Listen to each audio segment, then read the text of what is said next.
favorite memory is meeting Ray on a beautiful sunny day on a snowy mountain when we both ended up skiing in the same ski area. We skied together the rest of the day after we met, and Ray took me back to the university, and that was the beginning of our 75-year relationship.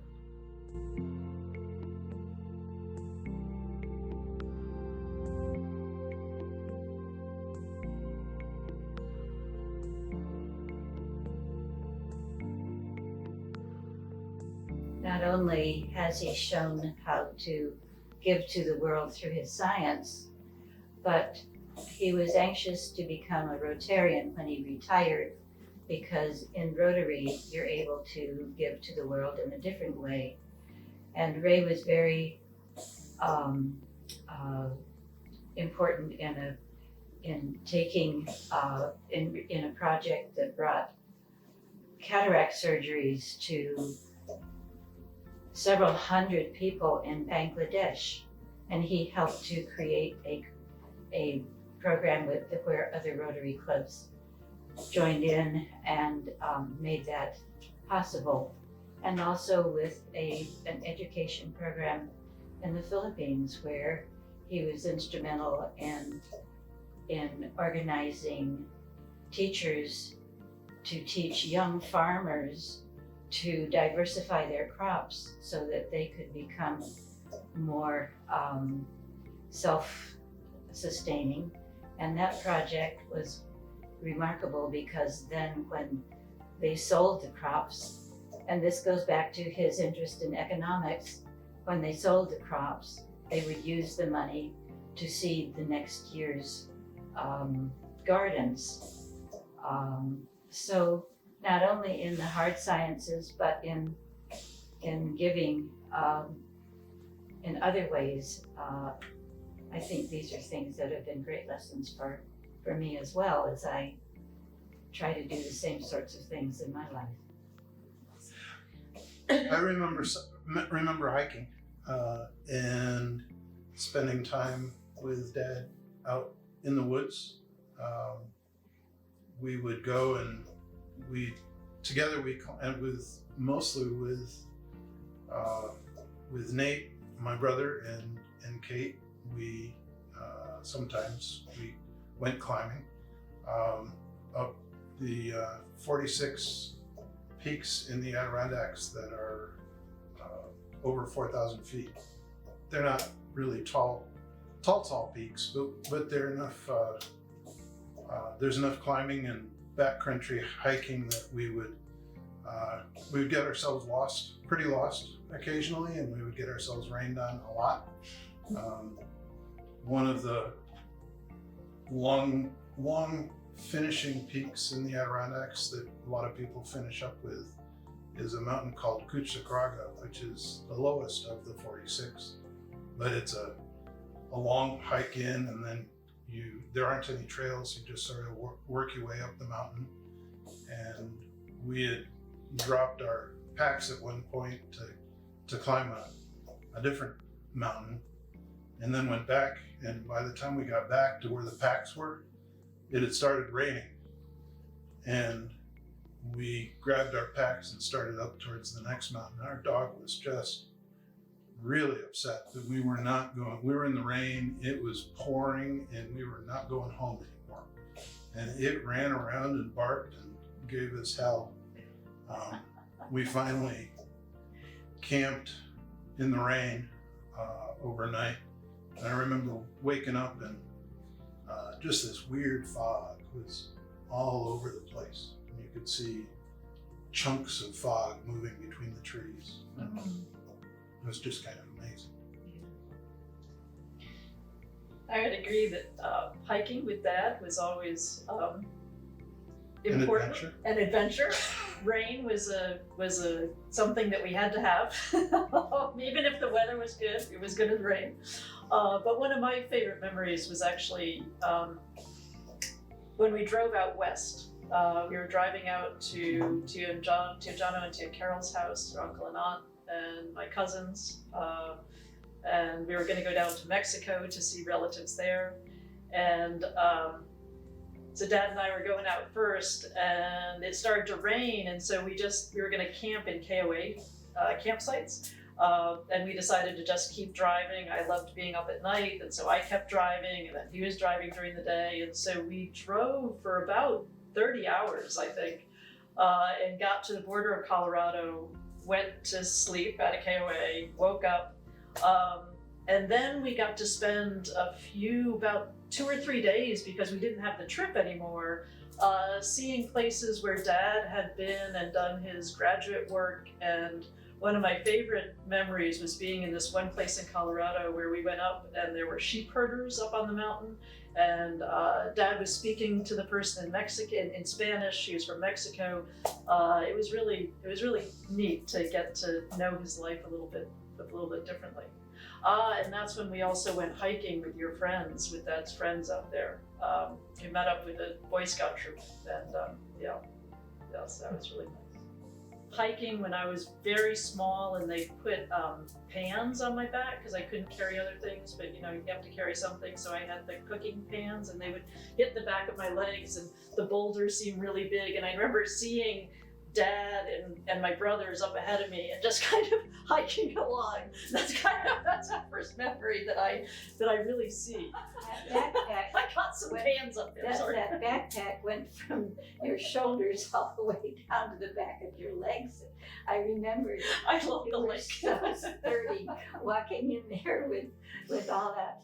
And I think for me, the biggest thing has been, or one of the biggest things is the idea that that we can help, and it is up to us humans to make the world better, and that we can advance things and play a part in that through science and with education. And I both love him for that, and it's very frustrating. Because there's a lot of backsliding that goes with all that. But I think, and this focus that has been so keen of his on learning and trying to figure out how things are working and how do we intervene in a way that's going to make things better. For him, it was through hard sciences, for my brother through the hard sciences, for me through the softer sciences, social sciences. But that's just been, and with my kids also, and just the constant support around education as we were navigating different things that the kids needed, just constant support in that area. I would describe Dad as someone who is incredibly interested in the world and how it works and in people, and someone who will want to engage around politics and or things outside. It's kind of this back and forth between loving the earth, I guess, and loving thinking about what we can become. I think that's how I would describe him. Intensely intellectual. This says publications of N. Ray Whetten, dated from 1954 to 1974. And in here are copies of the original patents. The first one, the reduction of secondary electron emission. The abstract is here, the patent number is here, and there are 25 original patents for devices that were invented by Ray, which of course includes the CAT scanner. So that's what this is all about. There were 3 very large pictures of Dad and the scanner that were mounted. They have that at the other house. And this particular piece of it is in our study at the other house, only it's a little bit different because the one we have at home actually had been evacuated down to what, Tim? And it blew up. So we had this warped one that's similar to this, but it was an experiment of trying to get it to a vacuum minus. Anyway, so we have one of these at home. Dad had a number of patents, discoveries related to their GE's television sets. When televisions had a big cathode ray tube and you had electrons coming out at one end and going directed towards a phosphor screen, and he created, helped GE make small spots and good resolution TVs. I was looking at some of the things that Dad did just a couple of weeks ago. There was some sort of a description that I came across of a gas purifier that you did that took the purified hydrogen gas, I think, and by filtering it. And then there was the miniature mass spectrometer that Dad worked on with Peter Dawson, and where they created, usually a mass spectrometer is typically 18 inches or so long, and they created one that was, a lot of the guts of it was essentially a couple inches by a couple inches, about a cube size. They even developed one that would fit inside a hypodermic needle to monitor blood gases when a doctor wanted to get a blood sample. This would identify the blood gases as well as take the blood into the hypodermic. And then there's the xenon detector. Is that related to the mass spectrometer at all? So That's creating the a CAT CAT scan. scan. CAT That's scanner. CAT Yeah. scan. And then, there was the detector array that is used in the CAT scanner that GE was in a race with at least one other company to get to market first. And so GE had, my understanding was that GE funded two completely separate groups to develop the detector array that was used as part of the CAT scanner. One was going to use sort of silicon CMOS detectors, and one was Xenon. the xenon parallel plate detector system that Dad developed. And throughout sort of the whole project, a lot of it was the simplicity of the design, because they got off to a fast start.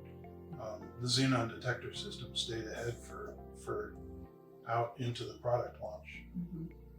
One of the things I remember so clearly from that process was when it was finally finished and the scanner was ready to go to the Mayo Clinic for trials. We had a group of all the scientists at our home for a little celebration, and the head of the lab said, "I think you can all be very proud that you have created something here that will help humanity rather than something that would it's not a weapon, it's a tool that will help humanity." And then at the last part of that story that I remember was that for a while, Dad was the only one that could solder up all the connections accurately to get it to work. And he had some concern in the back of his mind that he might be chained to a workbench for the rest of his career soldering thousands of little plates.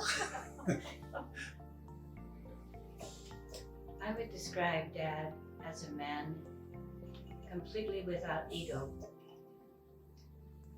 A man who has incredible integrity, and a man who is very shy and very reluctant to put himself forward ever. He's a man who is very kind and very generous, but never talks about how generous he is. Those I would want people to know that if I were talking about Ray to other people that. But he was always home for dinner with you, even if it meant he would always be home for dinner with his family, the children, even if it meant going back to the research lab and staying there really late at night. A compelling challenge that, and I would have to say that I think we have been blessed with a great deal of harmony and love, and I don't remember a challenge that really rocked our family, and I think that was a blessing. Yeah, so Dad has been really healthy. Dad's been really healthy all of his life.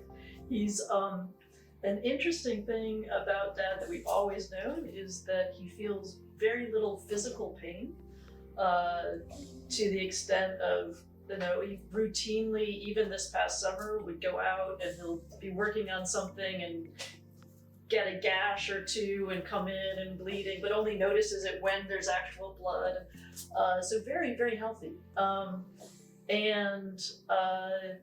Then more recently, 2 years ago, right as would have been 2020, we were marked by our shutdown with COVID, because Tim and I flew out when he had a hip replacement.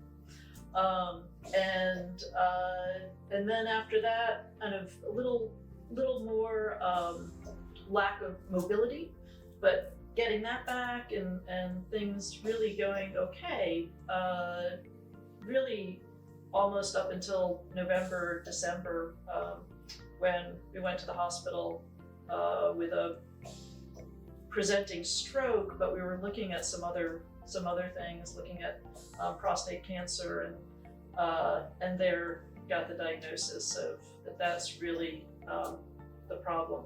I think what has been most frustrating for Dad is actually the recovering from the stroke, for the reasons that we've been talking about.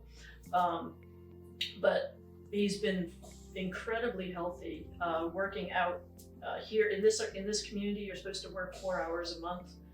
Each adult is supposed to work 4 hours a month for the community out in the gardens.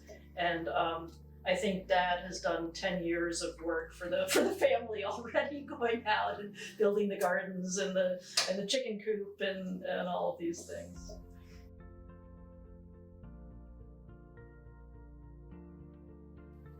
Gosh, Dad, I just want to thank you for everything you've given me. Most welcome. For passion about learning and giving and caring, and Thank you. I can't imagine. Yep. I would not be for sure who I am today without you, and I really, really love you. And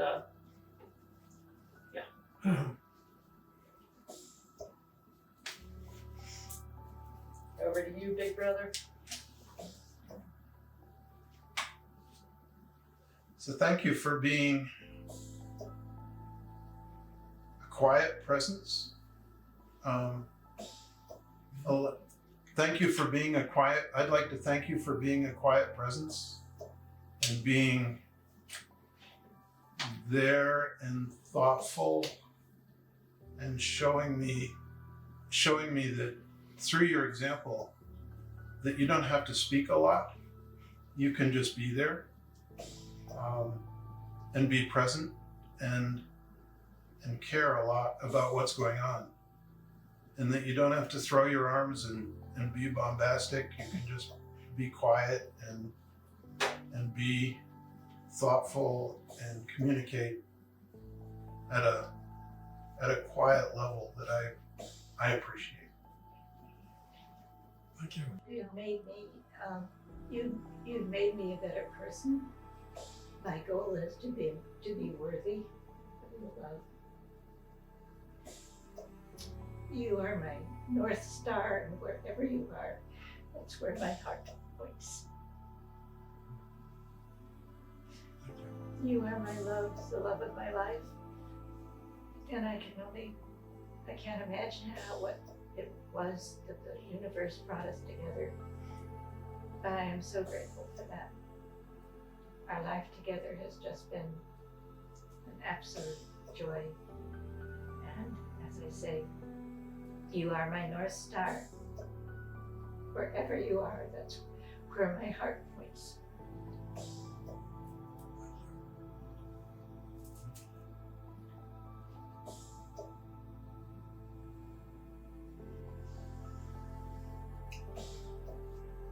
Thanks, Dad. Oh. You betcha. I hope it went all right. Yeah. All that practice we had. I know all that practicing. Anyway,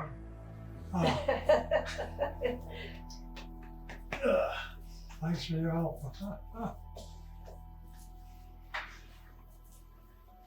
I'm crushed. I love you. I love you with all my heart.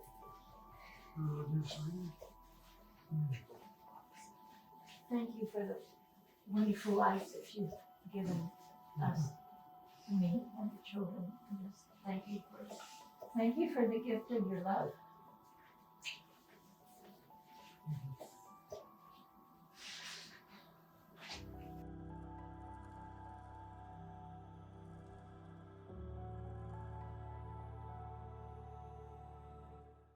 My name is Nathan Ray Whetten. Ray is R-E-Y. And I was born on August 11th, 1928. I was born in Provo, Utah at the, where the University of Utah is. My parents were both graduate students, and they had no car. And so when my mom rather suddenly got pregnant, not suddenly, it took a long time, but I mean, when she realized she was pregnant and had to go to the hospital or to a nursing home, then the mode of transportation that they had, other than walking, was to ride the bicycle. And they had one bicycle between them. And so my mom rode on the handlebars, and my father pumped the wheels. And so we got to the nursing home. Well, we moved around quite a bit. They were just graduating from college, getting master's degrees generally. And Dad was going to, wanted to go on further and with more education. And so he just explored various universities and decided to go to the University of Minnesota. But we were there a couple of years, and so I did get to know some of the things at the University of Minnesota. They said I served part-time as a bat boy when the team was practicing. I would get their bats and line them up and so on. The professor that my dad liked a lot, and the reason that he went to Minnesota, moved to Harvard. They discussed it between them a lot and decided that Dad would also go to Harvard. As with there was another student that would also go to Harvard with him. And so they were all going to Harvard, and they got their own way and showed up at Harvard. Dad showed up at Harvard, and he had never applied to Harvard. He thought that going with this famous school professor would, he could just tell him he was a student of the professor, and that would be the problem. Anyway, that was a little bit of a problem for a while, that he hadn't been admitted. The whole class had been admitted, but he had not. And so it took a bit of, I'm sure it took a bit of help from the professor too. How did you end up going to Storrs after your dad got his PhD? This was in the middle or the beginning of the Depression.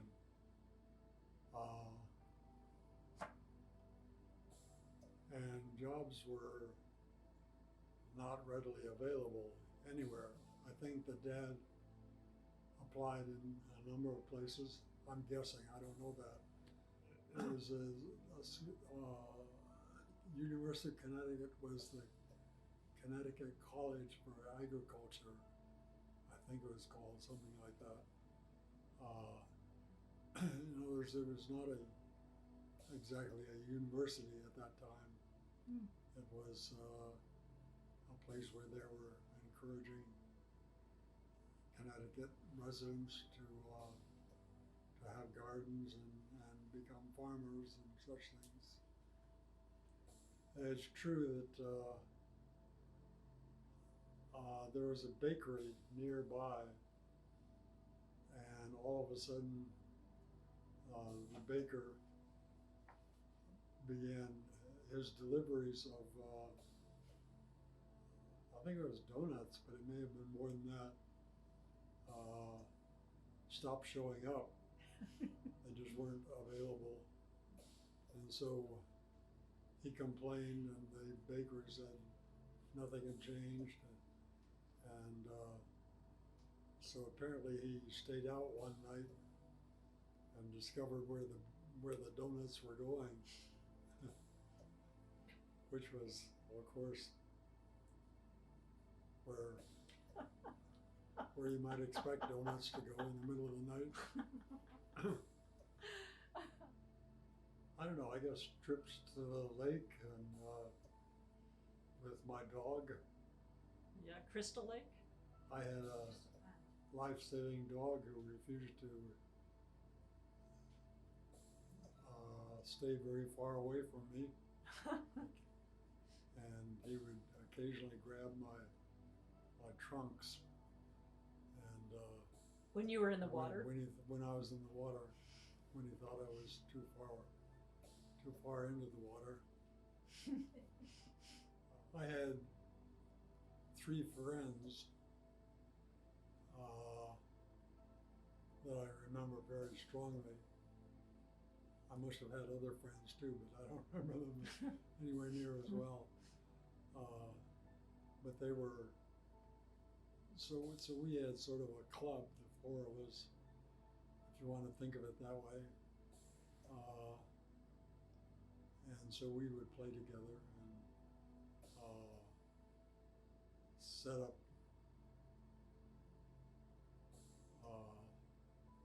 scenarios of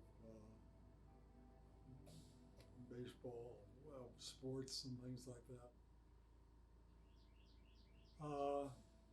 Yeah, I was just entering high school in Storrs, but I didn't, and so it was the middle of the summer, and so everybody was on vacation. It was a nice time of year.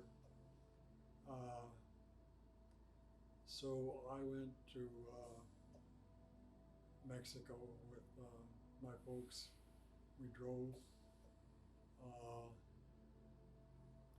and of course it was the middle of the summer, so it was vacation, except that it wasn't. The Mexican schools are from February 1st to November 1st, essentially, and you get to vacation during the coldest winter, the coldest weather. Right. And reason for that is obvious, that they don't have to heat the classes. And so none of the classes are heated in Mexico in general. So I got there in the middle of the summer, and what I thought was going to be a nice vacation. And immediately there were school things, tests and projects and all sorts of things like that. Like I went immediately into high school, Mexican high school, and my brother automatically went into elementary school. In high school, the high school I went to, they spoke about half the time in English, including the teachers. The teachers could all speak English. That wasn't true at my brother's school. His was much more Mexican, much more like 100% Mexican. As you look back now, if you were to give your childhood self advice, is there advice that you would have given yourself? What would you like to tell that boy?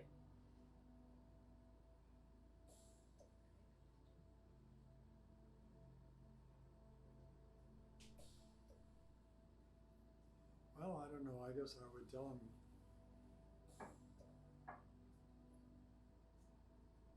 to never be quite so cautious about new things that you're going to be doing.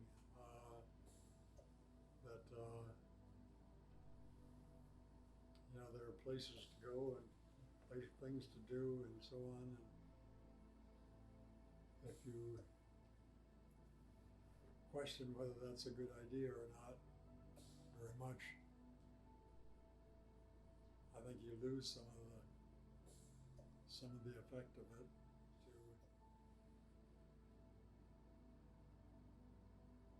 try to do as well as you can in both academic and social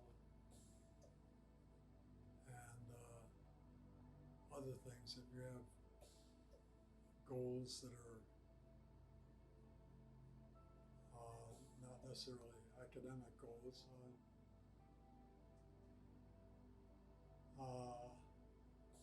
I've always enjoyed the economy. In fact, I still do.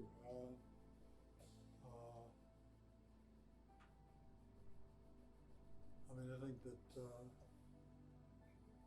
millions of people working together, coming up with how to put their life in order such that they can make a living from it and enjoy it and contribute to societies is still a big thing. And so Pancho Villa's army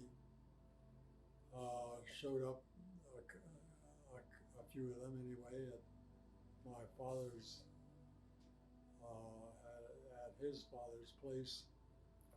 And so they latched on to my father and wanted to know where you could get services, where you get food, where was there more food around, and so on. And so I remember once they took him. No, this was actually my father. It was a younger. They captured, if you want to call it that, my father, and put him on their buckboard that they had, and they wanted him to take him to where they kept their animals, which was up on the top of the mountain.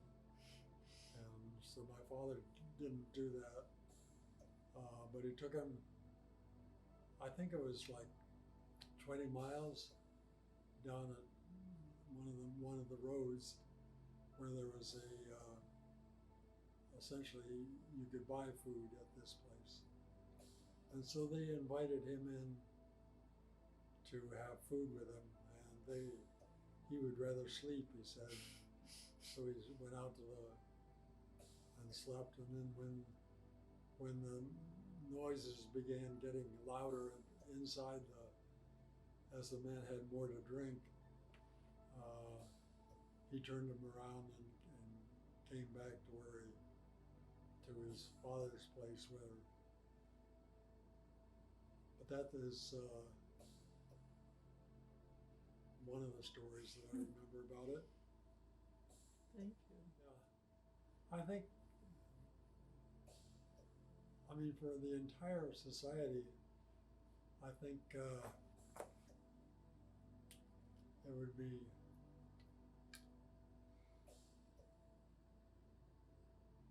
if there were much more equality, I think society could be far better. I mean, I think that, you have to face it, poor people start out as underdogs and they have problems all along the way. That there are very rich people who basically don't have those problems. And so yeah, I think we're doing, I mean, in some respects, we're doing a lousy job in equalizing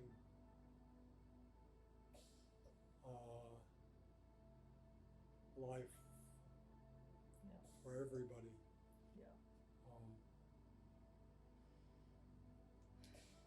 We are doing a good job in just educating, I think. What are you most proud of in your life?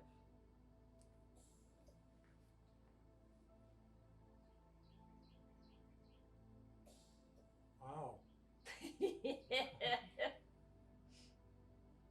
You could I don't say know. more than one thing if Maybe you want. my kids. Yeah.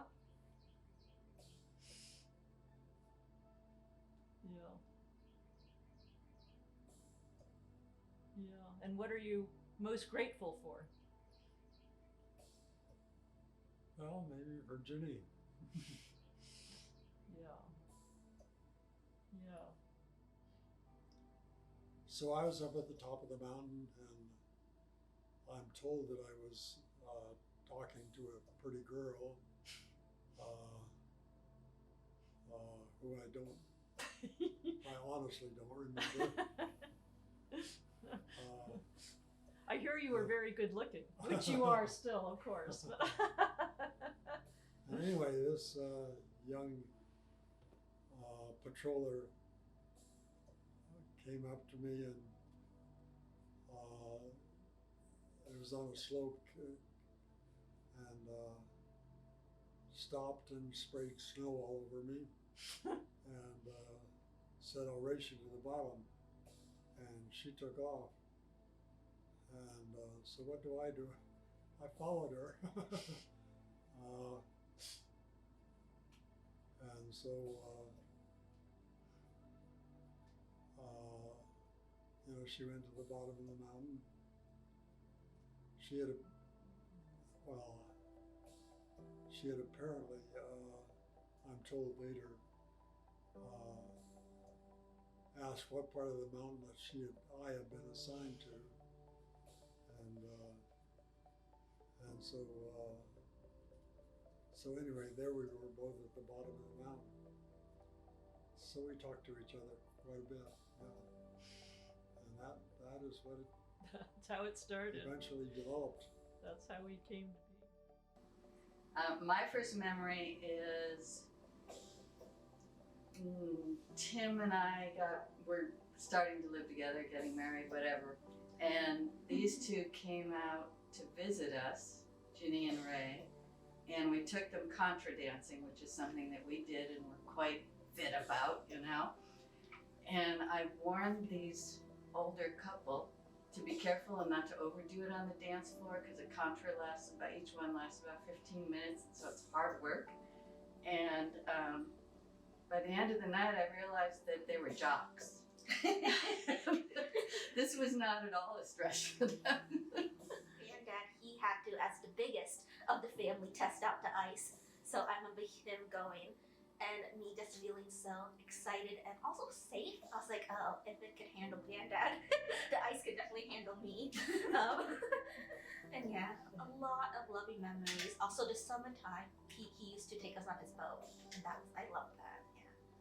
A lot of lake memories, but he was always present. I think Granny mentioned him being home for dinner with his kids. Obviously, I wasn't born yet, but I remember him being home every time I saw them. And you know, all my years, like I remember him, and he was the same man, you know, same loving figure, welcomed us in his home, and just was always there. And that is huge. That consistency of love, that presence. He really did make time for his grandchildren and for his family.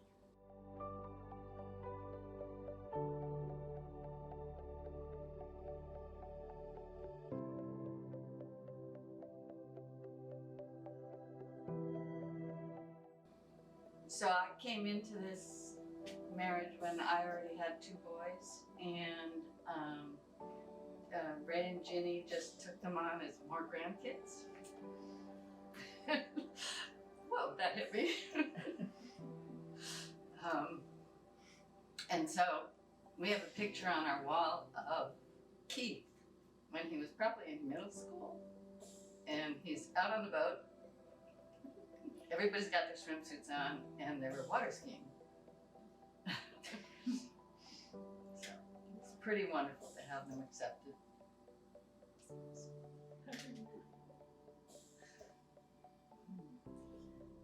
My first memory was in this house, actually. I think that Ray and Ginny had just moved down here, and it was my first chance to meet Leia's grandparents, and I just remember Ray being very wise, very, very calm. Wasn't the most talkative always, but when he spoke, there was great wisdom and great weight behind his words that made an impression right away. Just continuing with the lake theme, I had the chance to go and visit Ray and Ginny's home at Boston Lake last August, and I remember going out on the lake with Ray driving, which I thought was very impressive at any age, but especially in your 90s to be driving a boat. And I remember before that, Ray was working to get the boat ready to go out, and he was down in the lake water and then just had a huge gash in his arm, but that didn't seem to faze him much. He was just unbothered, kept at it. I think eventually relented and went back up to the house, probably at his wife and children's instructions, but I was just impressed by his physical ability and tenacity, and I don't know if I could have done that at my age. I probably would have tapped out and gone back in for the day. Granddad has been just a huge inspiration. We mentioned education a lot, and he helped me like with the pay throughout to go to college and law school specifically, and he's just been so supportive and such an icon to have. I'm so lucky to have someone who's so educated and smart, but also believed in me and believed that I could go to school too. I think one of the things for me as the kids' phone, right, is that the whole science thing. One of my sons is a biochemist and the other one is just technical stuff. But having lots of scientists in the family made a huge difference. They know that it's attainable, that it's something they could do. And so, while there were other scientists in their life, that having this many all in one room is pretty impressive.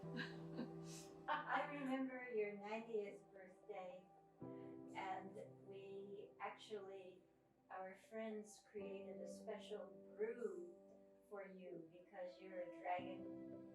Your birthday is a dragon birthday, and our friends at Fairbanks created a special, they made beer, and we've had a special dragon beer for your birthday, and all the family was there. All our ski friends were there. All of your science friends were there. Your hiking friends and ski friends. It was just a wonderful, wonderful birthday. Thanks for all that skiing. And the ski patrol parties. Oh, the ski patrol parties. And that great wine you used to make to bring to the ski patrol parties. That sweet, sweet wine. Sweet wine buried in the snowbanks around the ski patrol room. You have guided our children.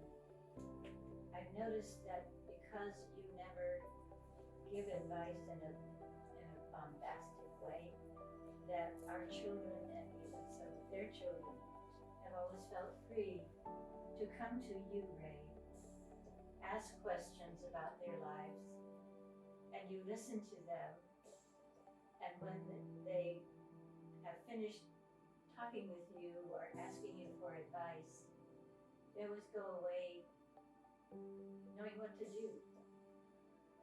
That the way you advise is through listening, through the generosity of your listening. One of the things that I think is important, are the sort of the strands of continuity between the different generations, the thoughtfulness that has been a part of our lives, my life, my siblings' lives, my kids' lives now, and how sort of thoughtfulness and compassion and grounding that has been sort of strands of connection throughout our family, through over multiple generations. Let's see, I have a list here.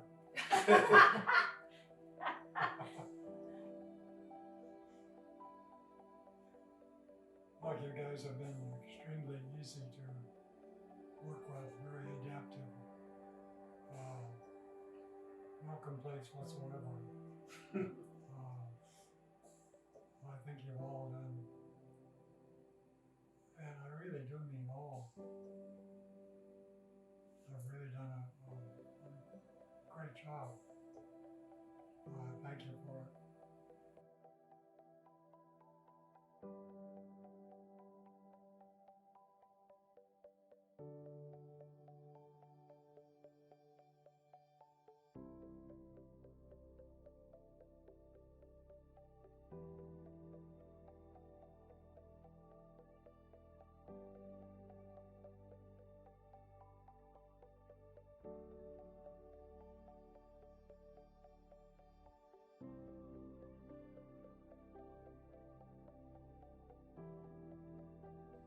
Can you hear any of it?